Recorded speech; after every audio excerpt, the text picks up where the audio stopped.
Magandang araw! Tayo na't silipin ang mga makasaysayang bagay sa nakaraan. Halina't kami samahan sa aming Mountain Vlog!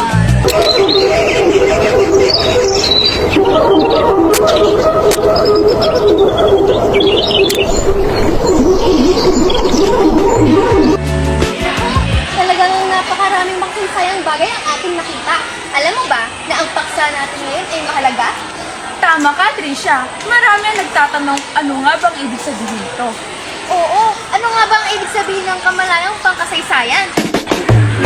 Sa madaling salita, ang pamalayang pangkasaysayan ay ang pagkakaroon ng wasang pagkaunawa, pagpapahalaga at pag-alala sa ating nakaraan. Tama, Aubrey. Ito ang pagkilala sa mga pangyayari, sakripisyo at karanasan ng ating mga ninuno na humubog sa kung sino tayo ngayon. Ito ang pag-uugnay ng nakaraan sa kasalukuyan upang maunawaan natin ang ating pagkakalanlan bilang mga Bakit nga ba ito mahalaga sa ating mga mag-aaral at mamamayan? Una, magsisilbi itong gabay. Kung alam natin ang pinagdaanan ng ating bayan, maiiwasan natin maulit-muli ang pagkakamali noon. Pangalawa, ito ang ugat ng ating pagkakakilanlan. Kapag alam natin ang ating kasaysayan, nagkakaroon tayo ng pagmamahal sa ating bayan. At huli, ito ang pundasyon ng ating pag-unlad. Ang bansang nakakalimot sa kanyang pinagmulan ay walang maayos na patutunguhan kung wala tayong alam sa kasaysayan. Ano ba yung katangian ng taong may kamalayang pangkasaysayan? Una, mapagmasidan nagtatanong. Hindi agad tumatanggap ng impormasyon.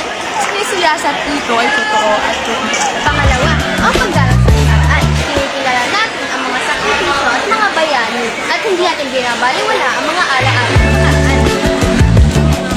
Pangatlo, nauunawaan ang ugnayan ng panahon. Nakikita kung paano nakakaapekto ang nakaraan sa mga pangyayari sa kasalukuyan. Pang-apat, mapagmatsyag sa katotohanan, lumalaban sa mga kasinungalingan at maling impormasyon, inaalam ang tama at kung ano ang mali. Halimbawa, pag-alala at pagbibigay pugay sa araw ng kalayaan, pagkilala sa mga bayani at pag-alala sa kanila. Ang pagsunod sa batas at paggamit ng kalayaan ng tama bilang paggalang sa buhay na ibinigay ng mga lumaban para sa atin. Pahalagahan at pag-aralan ng ating kasaysayan. Ang pangkamalayang pangkasaysayan ay hindi lamang aralin sa paaralan. Ito ay ating sandata at gabay. Tandaan! Ang taong may malalim na pagkilala sa kanyang pinagmulan ay may matibay na hakbang patungo sa magandang kinabukasan. Maraming salamat, paalam at mabuhay tayong